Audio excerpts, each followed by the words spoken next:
Hi everybody, Farmer Joel here. We are in the last week of September and welcome to another farm video. In the last week we had the autumnal equinox and we had our first light frost and our first heavy frost. So this week has been a big transition and now really feels like fall. A lot more of the trees are kind of turning color. A bunch of things died off in the garden and we are really in the final stages of our CSA.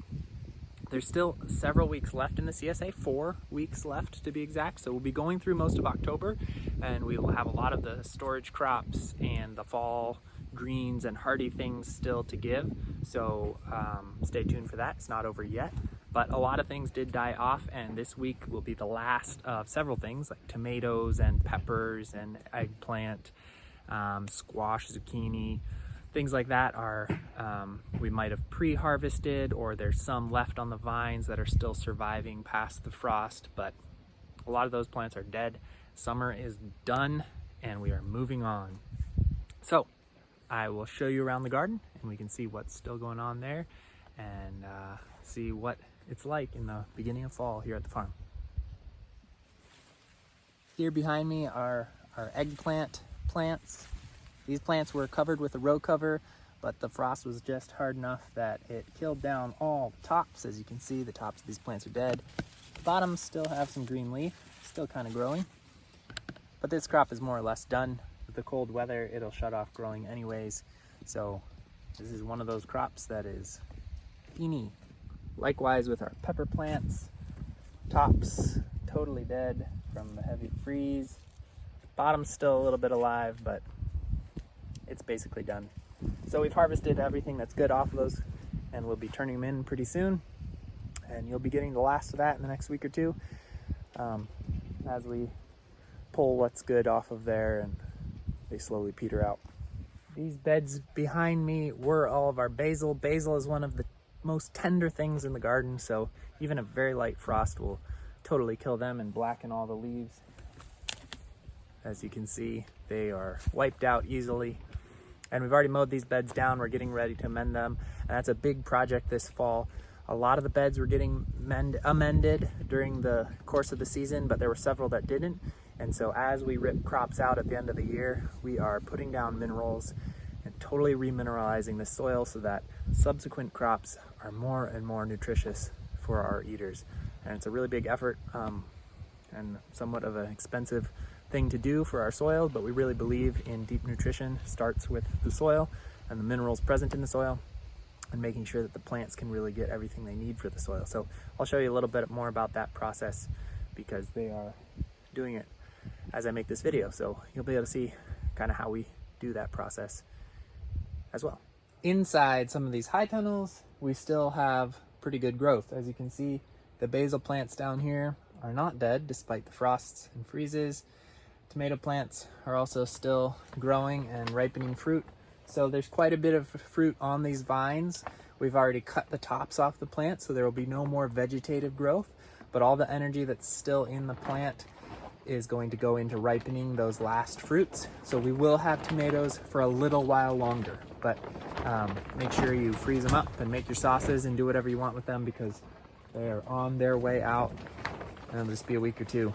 The cold nighttime temps, even though it doesn't frost and freeze in here, it does stay several degrees warmer inside here than it does outside. These are unheated tunnels. But the temps are cold enough that it really shuts down these plants. They like a lot of heat. So even if they're not dying, they're still not growing nearly as quickly or energetically as they have before. So yeah, even if they stay alive a little longer, there's not a whole lot of activity in here. And we got to rip them out anyways and prep the beds for next year. So it's just a matter of time. A lot of things are dead in the garden, but there's tons of stuff still growing. We have fennel, we have cabbages, we have radishes, we have baby kale braising mixes, we have leeks. They're a little small, but there's still a lot of things going on in the garden. More cabbages, carrots, lettuce mixes, more carrots,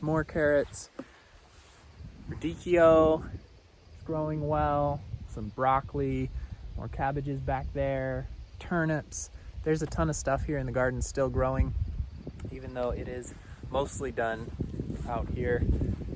So we'll be harvesting for weeks and prepping the ground and getting everything ready for next year as well. But the tide has turned and it does feel like a different part of the season. I also wanted to show you down the hill over here, we have the winter squash fields. You've seen these in previous videos. Green, leafy, ocean, up to my waist, big green leaves, lots of growing. Dead. One frost and they are all gone.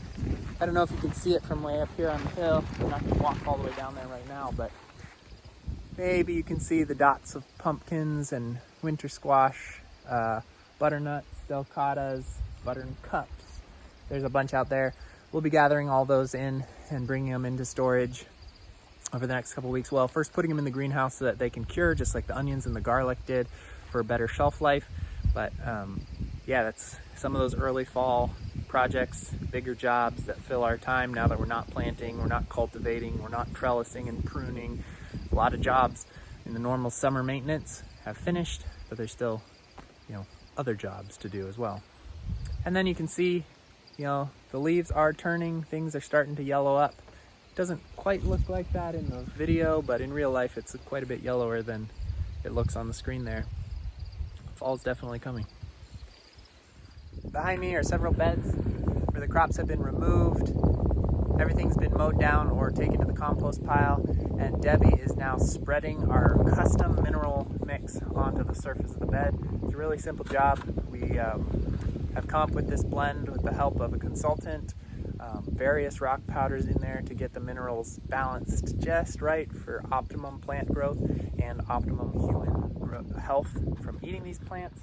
And we've created a little mix of all those different rock powders, and then we just take it bucket by bucket, measure it out to specific amounts, and spread it fairly evenly on the soil surface. And then we'll come back with the tiller. We don't do a lot of tilling in this garden, but when we need to mix minerals in, we will.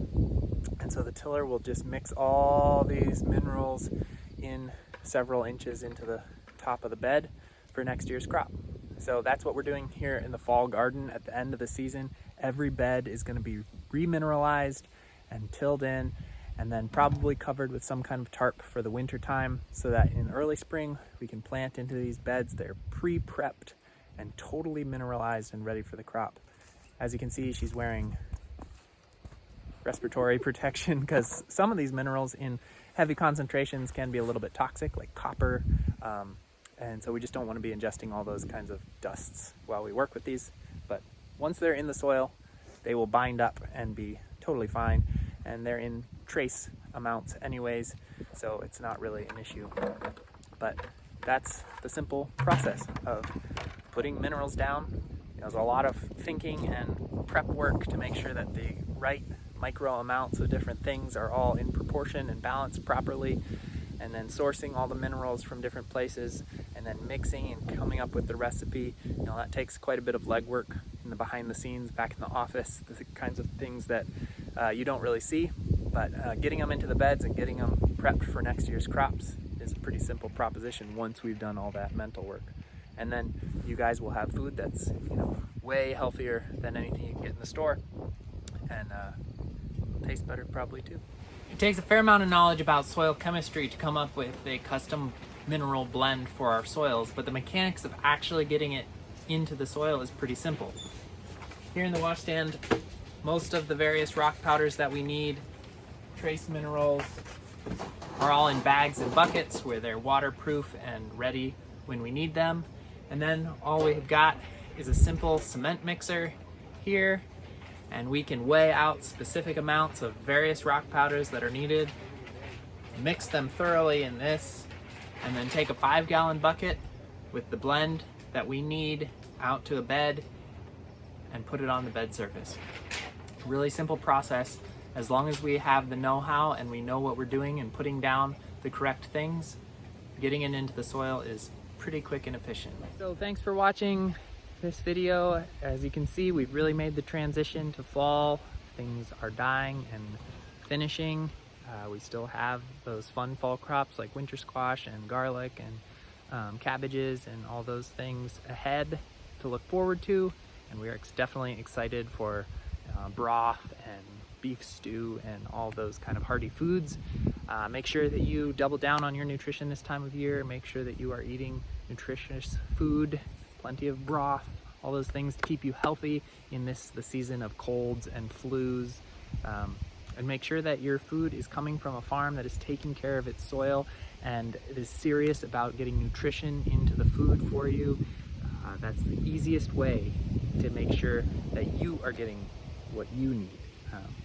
So obviously we take that very seriously. We are remineralizing our beds, we are tending to the crop health and the animal health, and we are picking the feeds for the animals with optimal nutrition in mind.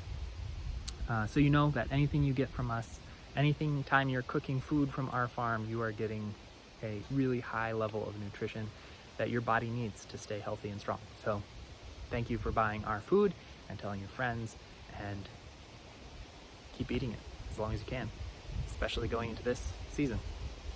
So thanks again for watching, and we'll see you in the next video.